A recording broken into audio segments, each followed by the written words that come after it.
Hello everyone, আসসালামু আলাইকুম। দেখেন আর কি বাকি আছে প্রবাসীতে না পাবো।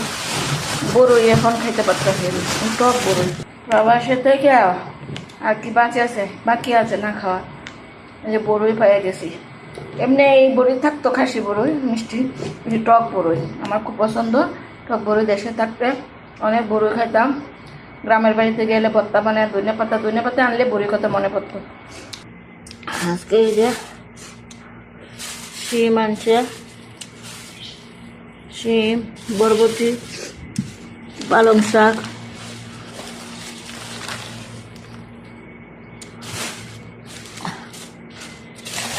লম্বা বেগুন, করলা, গুল বেগুন, মূলা, ধনিয়া পাতা, জিজির পাতা, মানে সালাদ ভাতের সাথে খায়।